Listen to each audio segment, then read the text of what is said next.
I'm Mr. McBrien. This is TGJ 2.0, Avoiding Eyestrain in a Digital World. Ontario would like for students to be able to describe industry hazards associated with comm tech, including ergonomic hazards and mechanical hazards. And we need to be able to apply safe work practices when performing tasks associated with communication technology, such as avoiding eyestrain. So today we're going to talk about protecting our eyes. So one of the consequences, and it's not the only one, of computer use is that almost 2/3 of people who routinely use digital devices show signs of eye strain. Symptoms of this: dry eyes, double vision, sensitivity to light, and headaches. I'd invite those of you who spend a lot of time on your phone or computer to ask yourselves if you experience any of these. The good news is that eye strain is avoidable. We can reduce the effects of eye strain by strategically lighting our workspace, minimizing glare, using a good monitor, optimizing those monitor settings, blinking more often, and taking carefully designed breaks. So let's talk about lighting first. Typically, most office spaces have too much light associated with a given workspace. So if you're the type to have a lot of lighting in your workspace, you want to drop that down. In addition, you want to make sure that the window's not contributing to your eye strain. Sunlight should be coming to you from the side, not from behind and not from in front. Now, in contrast to office workers, some students will tend to work at night in the dark, and this also isn't good for your eyes. So we want to be sure to have moderate light levels in our workspace. Now, glare is very often a problem. We want to make sure that our walls are not reflecting too much light by being white or having a shiny finish, maybe not typical in a household location. You may want to put an anti-glare screen on your monitor, and if you wear glasses, anti-reflective lenses are an option. Now, there may be a few people still working on those old cathode ray tube monitors. If you haven't already upgraded to an LED, now's a good time to do it, because those old cathode ray tubes have flicker, and this can contribute to eye strain. Please note that you should not throw your CRT out of your window. Monitor settings can also contribute to eye strain. Typically, monitors are set too bright. So ideally, your monitor should not be a light source in your room. So this goes back to don't work in the dark.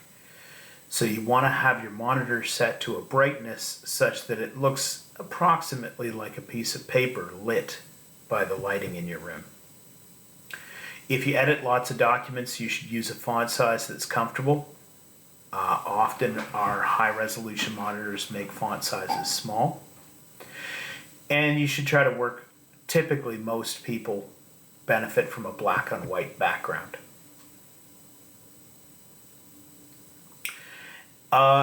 You may find it useful to reduce the temperature of your display. What does that mean? It means enhancing the red portion of the spectrum. You can do that in the settings in Windows or in Mac OS.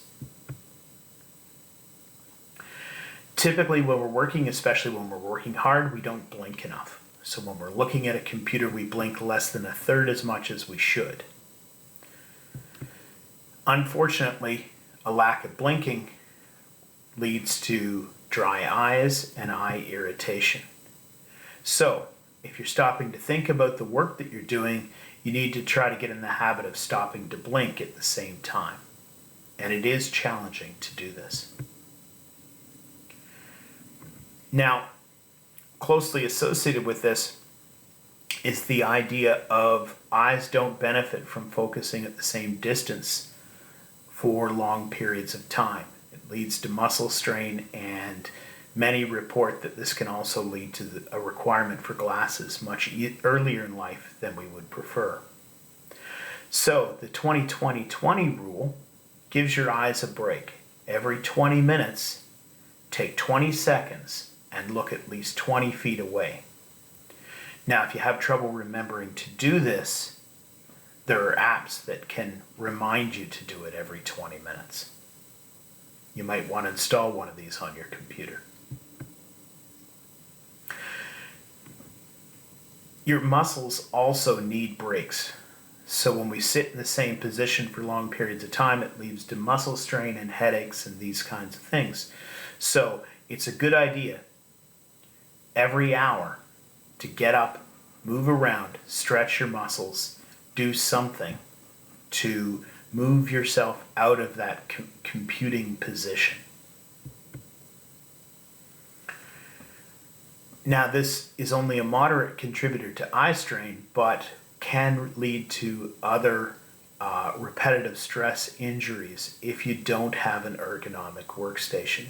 Your workstation should look approximately like this, minus the CRT monitor, of course, with especially your viewing distance set up as shown in the diagram.